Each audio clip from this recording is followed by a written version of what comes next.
नमस्कार दोस्तों, माँ स्टोरीज एंड कोट्स में आप सभी का हार्दिक स्वागत है।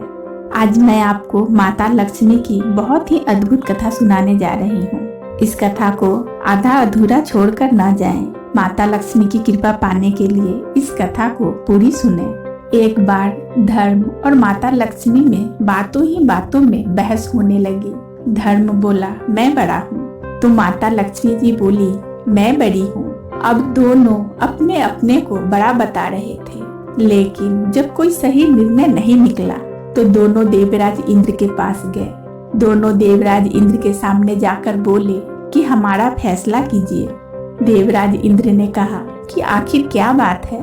धर्म बोले, मैं बड़ा हूँ। इसके बाद माता लक्ष्मी बोली, मैं बड़ी हूँ। देवराज इन दोनों की बातें सुनकर बड़े परेशान हो गए। उन्होंने मन में सोचा कि यदि मैं माता लक्ष्मी को बड़ा बताता हूँ तो धर्म चला जाएगा, और यदि मैं धर्म को बड़ा बताता हूँ तो माता लक्ष्मी मुझसे रूठकर चली जाएगी। उन्होंने बहुत ही समझदारी से निर्णय लिया। देवराज इंद्र बोले, मैं सही और गलत का निर्णय लेने में असमर्थ हूँ। मैं आप दोनों को एक उपाय बताता हूँ। आप दोनों पृथ्वी लोक चले जाएं। वहाँ पर एक न्याय प्रिय राजा रहते हैं। उनका नाम विक्रमादित्य है। उनके राज दरबार में कोई भी याचक आज तक निराश नहीं लौटा। आप वहां पर चले जाएं, वही आप दोनों का सही फैसला करेंगे। धर्म और माता लक्ष्मी पृथ्वी लोक में राजा विक्रमादित्य के पास जा पहुंचे और उनसे कहा कि हे राजन, आप हम दोनों का फैसला कीजिए। धर्म बोला, हम दोनों में से बड़ा कौन है, मैं या लक्ष्मी? माता लक्ष्मी बोली, हे राजन, लक्ष्मी के बिना जीवन का कोई मूल्य नहीं, इसलिए मैं बड़ी हूँ। अब धर्म राजा से कहता है, हे राजन, धर्म के बिना जीवन का कोई औचित्य नहीं, इसलिए मैं बड़ा हूँ। राजा विक्रमादित्य ने अपने मन में सोचा कि फैसला तो बहुत ही कठिन है।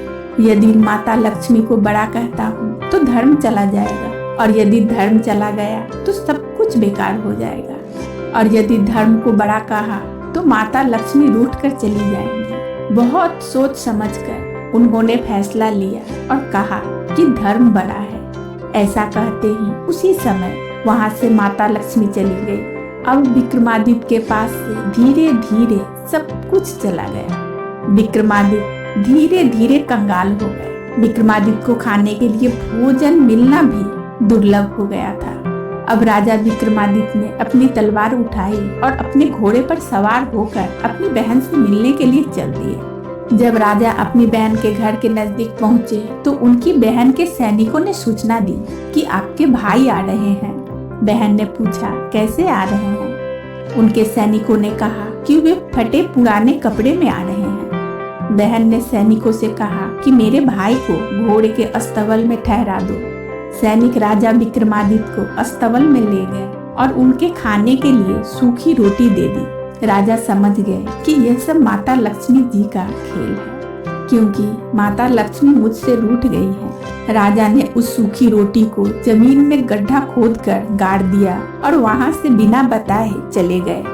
अगले दिन सुबह राजा अपने खास दोस्तों के घर पहुंचे। दोस्त ने राजा का स्वागत किया और कमरे में बिठाया और खाना खाने के लिए दिया। राजा जब खाना खाने लगे तो उन्होंने देखा कि सामने खुटी पर नौलखा हार टंगा हुआ है।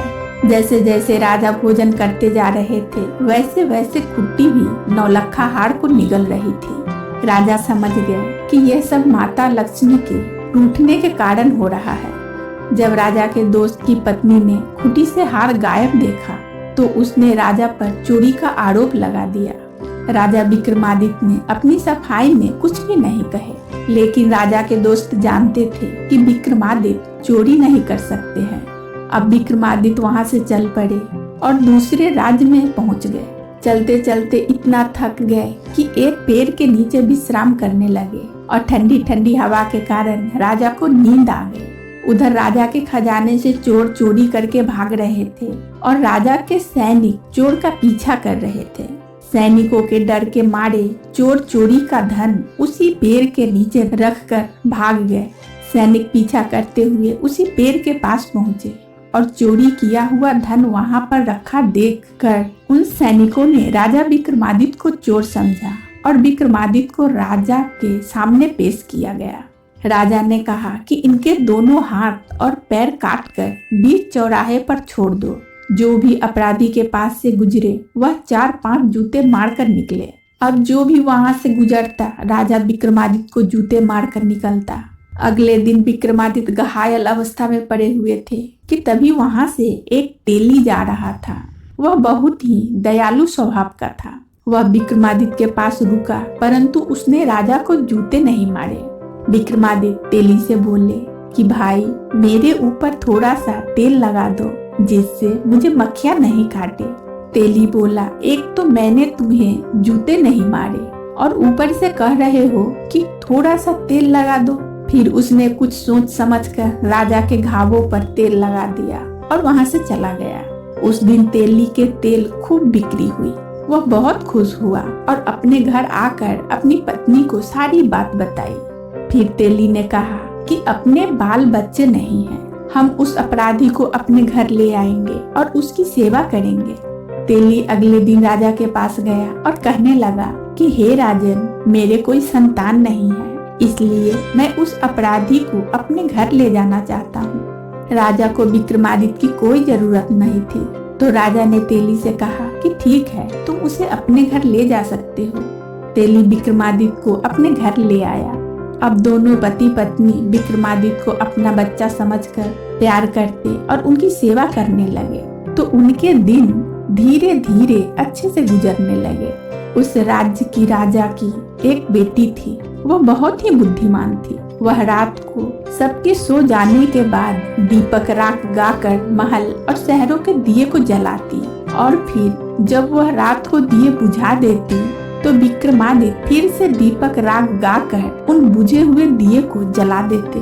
जब 2-3 दिन तक लगातार ऐसा हुआ तो राजकुमारी को विश्वास हो गया कि इस राज्य में कहीं न कहीं राजा विक्रमादित्य रहते हैं, क्योंकि दीपक राग गाने वाले कुछ ही लोग हैं। उनमें से राजा विक्रमादित्य सर्वश्रेष्ठ हैं। दूसरे दिन राजकुमारी ने राजा से कहा कि पिताजी, मुझे 100 घड़े तेल चाहिए। राजा ने तेली के घर सूचना भेजा। अब तेली परेशान हो गया कि एक दिन में 100 घड़े तेल निकालना तो नामुमकिन है। विक्रमादित्य बोले, पिताजी हो जाएगा, आप परेशान मत होइए, मैं आराम से कर लूंगा। तेली ने कहा, तुम कैसे कर लोगे इतना काम? विक्रमादित्य ने कहा, आप लोग आराम से जाकर सो जाएं, सब हो जाएगा। दूसरा दिन तेली हैरान रह गया क्योंकि वहाँ पर 100 घड़े तेल रखा हुआ था।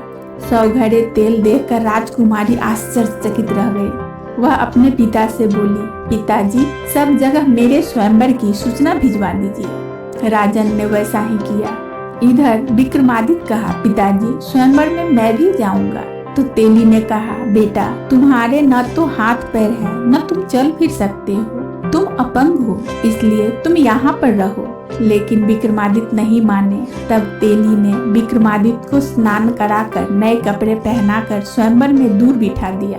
थोड़ी देर बाद जब सब राजा और राजकुमार आ गए तो राजकुमारी को अपनी पसंद का वर चुनने के लिए कहा गया। राजकुमारी ने उन लोगों में विक्रमादित्य को ढूंढना शुरू किया।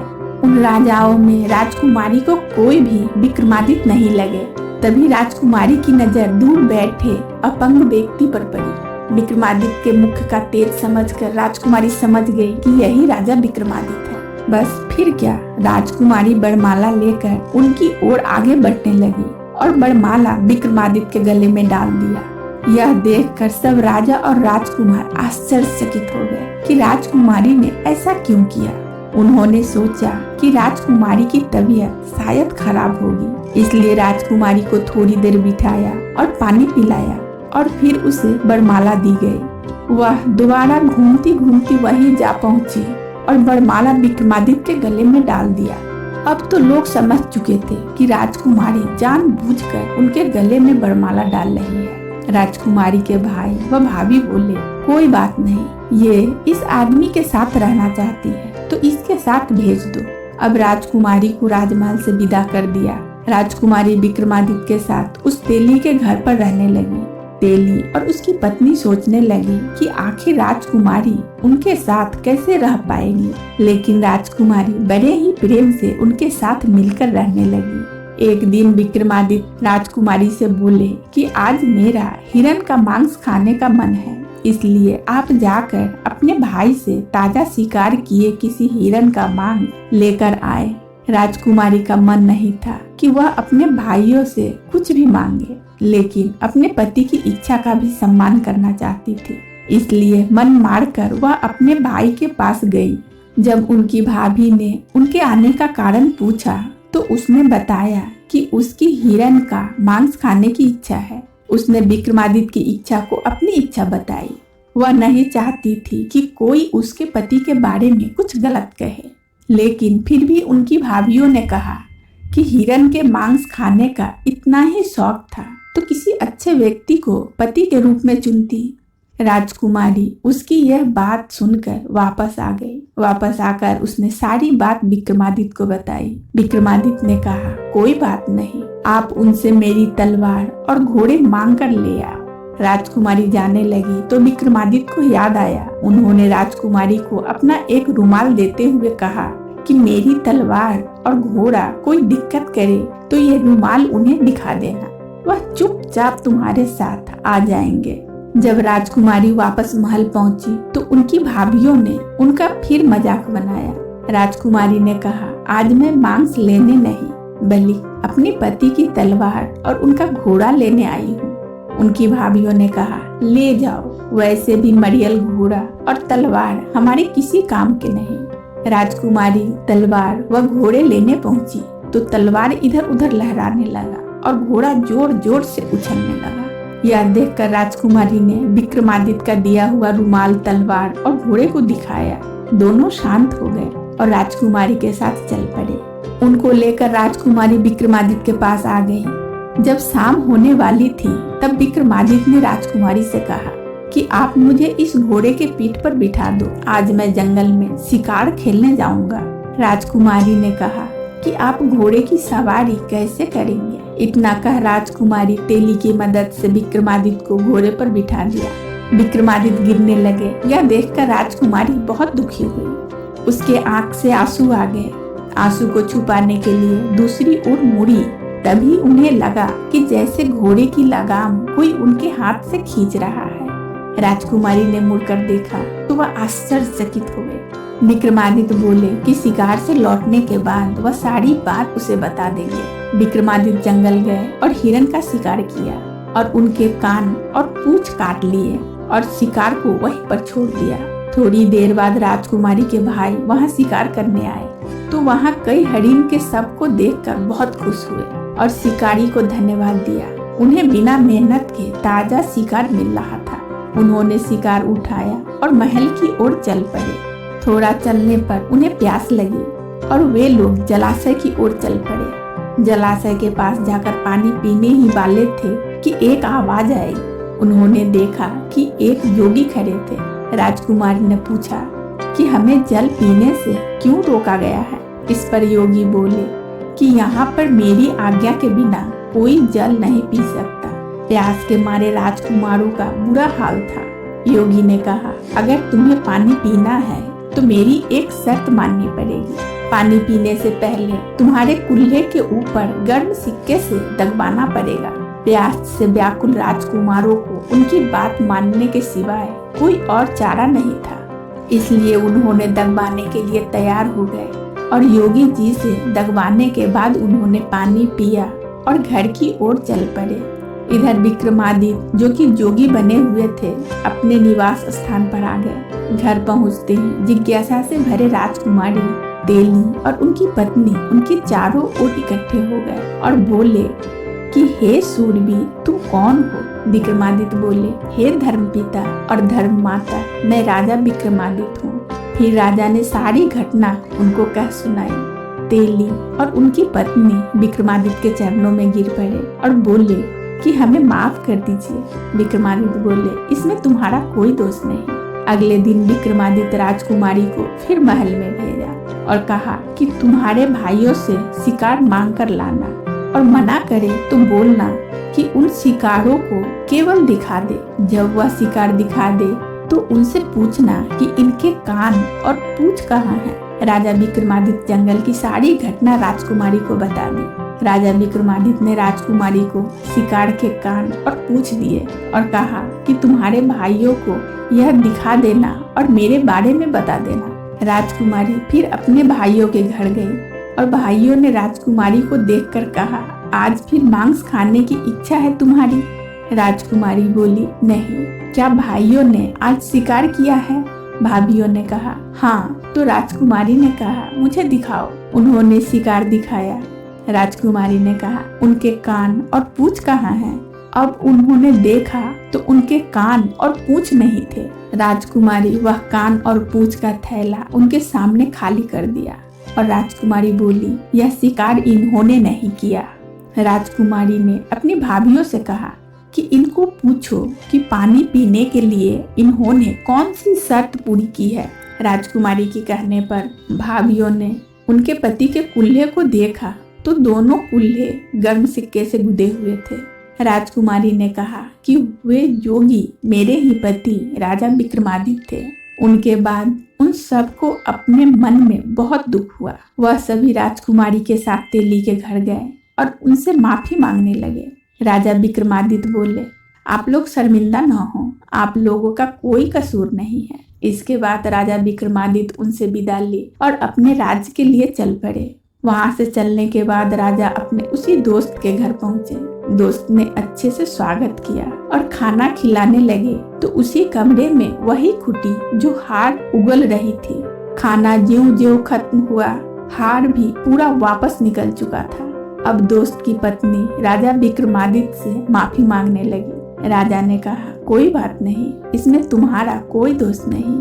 फिर राजा ने अपनी दोस्त से विदा ली और अपनी बहन के घर के लिए निकल पड़े। बहन के सैनिकों ने बहन को बताया कि आपके भाई आ रहे हैं। बहन ने कहा, कैसे आ रहे हैं? सैनिकों ने कहा, पूरे लाव लश्कर और बैंड बाजे सहित आ रहे हैं। बहन ने कहा कि उन्हें महल में रुकवाया जाए। विक्रमादित्य अपनी बहन के पास आकर बोले, बहन, मैं तो वहीं पर रुकूंगा जहाँ पहले रुका था।